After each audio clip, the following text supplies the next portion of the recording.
Well, I mean, Darren wasn't born yet when this. You were, you were. When was that?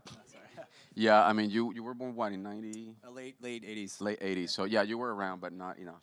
Yeah, to not remember. to consciously. Yeah, I do remember. Yeah. I was 19 when that all went down. And of course, Versace was a global icon at the time. So I do remember very well when he was assassinated and the turmoil that caused and the fear and how Miami changed forever after that moment. And yeah, it was you know what is really interesting is what we knew then and what we thought that we knew, what we understood of that crime at the time, and what will be revealed, you know, through the show.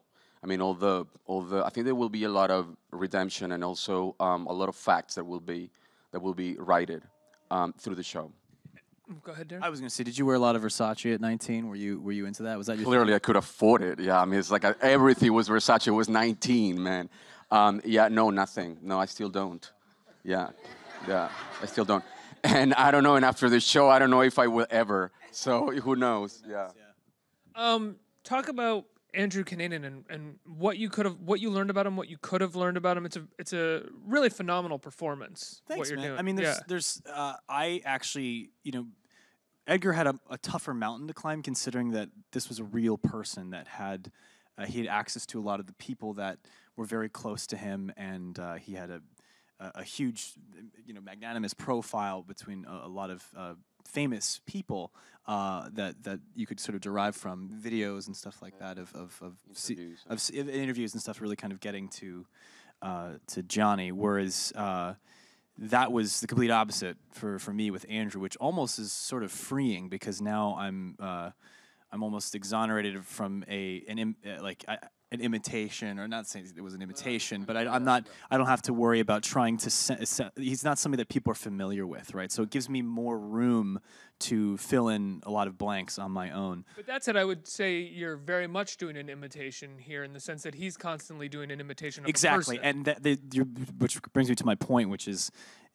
yeah, sort of this meta quality of me imitating an imitator that already had so many different personalities on his own, that it was just a matter of picking one and using whichever one seemed most useful to him at the time, with whichever person and in whatever context. So and there's also this element of him, and I think in your performance, where how good he is at imitating a person in different moments or in different scenes depends on the scenario that he's in and who he's talking to. Exactly. And so you have these wonderfully weird moments where, like, you're talking to a hotel clerk in one of the episodes, and he's sort of off the wall imitating someone here, and then you have another scenario where he's actually quite good at the imitation, and you could understand someone believing who he says he is in this moment. Yeah, I mean, there's a couple different versions of Andrew. I'll boil it down to three. There's the actual Andrew Cunanan that walked and talked on this earth, who none of us will ever know or have any access to.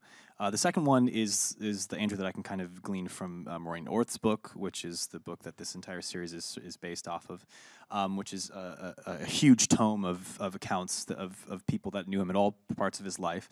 And then there's the Andrew Cunanan that is presented in the scripts written by Tom Rob Smith and the world created by Ryan Murphy. And at the end of the day, that's the one that I'm servicing. That is my guiding light. So no matter how well or not you knew him, it's almost irrelevant, because the narrative arc that interests me, and the one that is my sort of master and commander, is that, and that's the one I have to service as an actor. So yeah, that at the end of the day, that kind of it was nice that I didn't have to be like, oh man, I really hope I sound like Andrew on this one, or people who know him will watch and go, oh, that's just like him. That's not what it's about. It's finding the same emotional content that leads up to a lot of the actions that we know, and because there's so much we just don't know, and we'll never know. So it's not an expose on what really happened in that car ride or in that room or in that hotel. It's more about what are the emotional beats that we can play to somehow make sense of the things that we do now.